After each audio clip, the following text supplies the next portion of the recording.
کتاب سے معلوم ہوتا ہے کہ مصنف عالم دین اور صوفی تھے۔ یہ کتاب ان کے کشف پر مبنی پیشن گوئیوں پر مبنی ہے۔ اس کتاب میں ایک باب خاص طور پر ہند یعنی ہندوستان کے بارے میں ہے، اور اس باب میں حضرت لکھتے ہیں کہ ہند کے کچھ علاقوں پر مسلمانوں کی حکومت قائم ہوگی، لیکن ایک طویل عرصہ تک یہ ملک افراتفری اور بے چینی کا شکار رہے گا۔ اس کی جو وجہ اس کتاب میں بیان کی گئی ہے وہ بہت ہولناک ہے۔ حضرت لکھتے ہیں کہ اس علاقے کے مسلمان خنزیر نما خوراک کھانے کے عادی ہوں گے، اور یہی سبب ہوگا کہ وہ بتدریج دین سے دور ہوتے جائیں گے۔ یہ بہت عجیب بات تھی، کیونکہ پاکستان میں لوگ بظاہر ایسی کوئی چیز نہیں کھاتے۔ 2011 میں یونیورسٹی آف میشیگن کے پروفیسر اسٹارٹ جونز، جو ڈپارٹمنٹ آف بائیو ٹیکنالوجی کے سربراہ ہیں، انہوں نے اپنی ریسرچ میں یہ ثابت کیا ہے کہ برائل چکن اور خنزیر کے گوشت میں بنیادی طور پر کوئی فرق نہیں۔ برائل جس ٹیکنالوجی سے پیدا کیا گیا اس میں خنزیر کے ماڈل کو ہی فالو کیا گیا تھا۔ اس تحقیق کے سامنے آتے ہی اس تحقیق پر پابندی لگا دی گئی اور ڈاکٹر جونز کو نفسیاتی مریض قرار دے کر ذہنی امراض کے ہسپتال میں زبردستی ڈال دیا گیا۔ نومبر 2015 میں ڈاکٹر اسٹارٹ جونز کا اسی ہسپتال میں پراسرار حالت میں انتقال ہو گیا۔ اگر یہ تحقیق منظر عام پر آ جاتی تو مغرب کی multi billion dollar broil chicken industry تباہ ہو جاتی۔ اس انڈسٹری کے بل پر انہوں نے مسلم ممالک میں اپنے ایجنٹس کو جیسے ارب پتی کیا، وہ سلسلہ بھی ختم ہو جاتا۔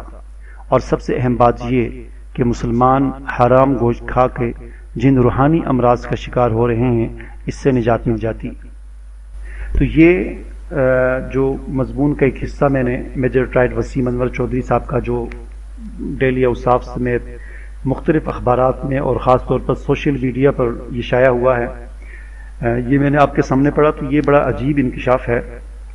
اور یہ برائل چکن کے حوالے سے پہلے بھی جو ہے محققین کو اور ریسرچر جو ہیں ان کو تحفظات تھے، اور ویسے بھی طبی لحاظ سے بھی برائل چکن جو ہے انتہائی نقصان دہ ہے۔ ایک حدیث میں آتا ہے کہ دیسی مرغی جسے ہم کہتے ہیں، اس کے بارے میں بھی برائل چکن تو ابھی آئی ہے، دیسی مرغی تو پہلے سے ہے، یہ حضور صلی اللہ علیہ وسلم کے زمانے میں بھی تھی۔ اور ایک حدیث ہے جس کا مفہوم یہ ہے کہ جس میں بتایا گیا ہے کہ جب بھی تم نے یعنی مرغی کھانی ہو، پالتو مرغی جو گھر میں رکھی ہوئی ہے، تو اس کو بھی کھانے سے ایک دو دن پہلے، ذبح کرنے سے ایک دو دن پہلے اس کو باندھ کے رکھو۔ اور اس میں حکمت یہ بتائی گئی ہے، اس کی حکمت یہ ہے کہ مرغی ویسے عام طور پر یعنی ہر قسم کی چیزیں کھاتی ہے، کیڑے بھی کھا لیتی ہے، گندی نالی سے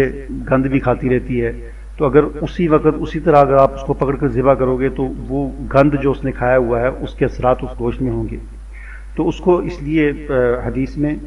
یہ تاکید کی گئی ہے کہ مرغی کو 3 دن تک باندھ کے رکھو، یعنی اس کو باندھ کے رکھو، وہ اپنی مرضی سے کچھ نہ کھائے، اسے خود پاک غذا جو ہے گندم یا جو بھی صاف ستھری غذا ہے اس کو کھلاؤ 3 دن تک، تاکہ وہ گند جو اس نے کھایا وہ ختم ہو جائے اس کے اندر 3 دن میں، اور اس کے بعد اس کو ذبح کر کے کھاؤ۔ تو اس اعتبار سے اگر دیکھا جائے تو یہ برائل چکن جو ہے، فارمی مرغی جسے ہم کہتے ہیں، ان کو جو فیڈ کھلائی جاتی ہے، یہ تو ایک عام سی بات ہے کہ یہ فیڈ جو ہے یہ ہمارے شہروں میں جو قصائی خانے ہوتے ہیں، بڑے بڑے مذبح خانے ہوتے ہیں جہاں پر پورے شہر کے لیے جانور ذبح ہوتے ہیں، تو وہ جانوروں کا جو خون ہوتا ہے، جو وہ خون ضائع نہیں کیا جاتا بلکہ اس خون کو اکٹھا کر کے فروخت کیا جاتا ہے۔ ظاہر ہے ذبح کرنے کے بعد جب جانور کو ذبح کیا جاتا ہے خون کچھ دیر کے بعد جم جاتا ہے، وہ تو اس کو پھر اکٹھا کر کے بیچا جاتا ہے۔ اور یہ جو مرغی خانے ہوتے ہیں جہاں پر فارمی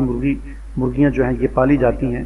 وہاں پر پھر اس جمے ہوئے اس حرام خون سے اس میں کچھ اور چیزیں، کچھ کیمیکلز بھی ہوتے ہیں، کچھ اور اس طرح کی گندی چیزیں جو ہیں وہ حرام چیزیں اس میں ملا کر، اور اسی طرح مردہ مرغیوں کا گوشت، مردہ جانوروں کا گوشت، یہ ساری چیزیں مکس کر کے ان کی فیڈ تیار کی جاتی ہے، خوراک تیار کی جاتی ہے، اور یہی خوراک ان فارمی مرغیوں کو کھلائی جاتی ہے۔ تو یہ حرام سری حرام خون کی غذا ان کو کھائی جاتی ہے، اور ہم اسی وقت اس کو ذبح کر کے تازہ اس نے سب کچھ کھایا ہوتا ہے حرام چیزیں، ہم اس کو کھاتے ہیں۔ تو ظاہر بات ہے اس حدیث کی روح سے بھی یہ چیز بالکل اس کی یعنی اجازت نہیں ہے، اور بالکل یہ مکروہ بن جاتی ہے۔ یعنی ہم اس کو واضح طور پر حرام تو نہیں کہہ سکتے، لیکن مکروہ ہونے میں کوئی اس میں شک نہیں ہے، شک و شبے والی کوئی بات نہیں ہے۔ ایک عام دیسی مرغی اگر مکروہ ہو جاتی ہے، جس کے بارے میں حضور نے تاکید کی کہ اس کو باندھا جائے 3 دن تک اور اس کو پاک صاف غذا کھلائی جائے، تو یہ فارمی مرغی تو خود، جبکہ پھر اس کے علاوہ اس برائل چکن کے جو دیگر نقصانات ہیں، ان نقصانات میں سے ایک نقصان یہ ہے کہ جن گھروں میں برائل چکن بہت زیادہ کھایا جاتا ہے تو ان گھروں میں جو بچے ہوتے ہیں وہ 8-9 سال کی عمر میں بالغ ہو جاتے ہیں، یعنی بچے کو تو 14-15 سال کی عمر میں بالغ ہونا چاہیے، لیکن مسلسل یہ برائل چکن کھانے کی وجہ سے بچے 9 سال کی عمر میں، 10 سال کی عمر میں، 8 سال کی عمر میں بالغ ہو جاتے ہیں، تو یہ ایک بہت بڑا نقصان ہے۔ اس کے علاوہ بھی اگر آپ گوگل میں سرچ کریں برائل چکن کے نقصانات تو بے شمار نقصانات ہیں۔ اب یہ جو ریسرچ آئی ہے پروفیسر اسٹورٹ جونز کی، جس میں انہوں نے یہ انکشاف کیا ہے کہ یہ برائل چکن جو ہے یہ اس کا جو فارمولا ہے بنیادی طور پر جو ہے وہ جس ٹیکنالوجی سے اس کو بنایا گیا ہے وہ خنزیر کے ماڈل کو فالو کر کے بنایا گیا ہے، چونکہ فارمی خنزیر جو ہیں وہ بھی دنیا میں بنائے جاتے ہیں، سفید رنگ کے وہ ہوتے ہیں عام طور پر اور جنگلی بھی ہوتے ہیں، تو انہوں نے یہ انکشاف کیا، پھر ان کو گرفتار کر لیا گیا، پاگل قرار دے کر اسپتال میں داخل کر دیے گا پاگلوں کے، پھر اس کو پراسرار طور پر ان کی ہلاکت بھی وہاں پر ہو گئی اور اس طرح اس تحقیق کو دبا دیا گیا۔ اور اسی طرح پھر یہ جو کتاب ملی ہے اس میں جو پیشن گوئی ہے بزرگ جن کا ذکر ابھی کیا ہے عبداللہ بن طاہر البغدادی الرضوی، تو انہوں نے جو پیشن گوئیاں کی تھیں ان میں سے ہندوستان میں جو ایک الگ مسلمانوں کی حکومت قائم ہوگی پاکستان، اس کے حوالے سے انہوں نے تحقیق کی کہ وہاں پر جو ایک بے دینی ہوگی اور ایک طویل عرصے تک افراتفری ہوگی، اس کی وجہ بھی یہی ہوگی کہ لوگ خنزیر نما ایک خوراک کھانے کے عادی ہوں گے۔ ظاہر بات اس وقت تو یہ مرغی نہیں تھی، تو انہوں نے اس پیشن گوئی میں یہ پیشن گوئی کی ہے کہ خنزیر نما، خنزیر سے ملتی جلتی، اور اب آ کر یہ پروفیسر یونیورسٹی آف میشیگن کے پروفیسر نے اس بات کو یہ مطلب انہوں نے کہہ دیا کہ یہ برائل چکن جو ہے یہ خنزیر نما ہے اور خنزیر کی طرح اس کا جو ہے فارمولا ہے۔ یہ بڑی ہمارے لیے ایک عجیب بات ہے، تو اس میں ہمیں ویسے بھی احتیاط کرنی چاہیے، جیسا کہ میں نے کہا کہ فارم برائل چکن جو ہے ان کی فیڈ جو ہوتی ہے، ان کی خوراک جو ہے وہ تو صاف طور پر قطعی طور پر حرام چیزوں سے تیار کی جاتی ہے اور وہ ان کو کھلائی جاتی ہے، اور وہ اسی وقت ہم تازہ اس کو ذبح کر کے کھاتے ہیں، تو یہ بھی اس اعتبار سے یہ ایک غلط بات ہے۔ تو اللہ تعالیٰ سے دعا ہے کہ اللہ تعالیٰ ہماری حرام سے حفاظت فرمائے، آمین۔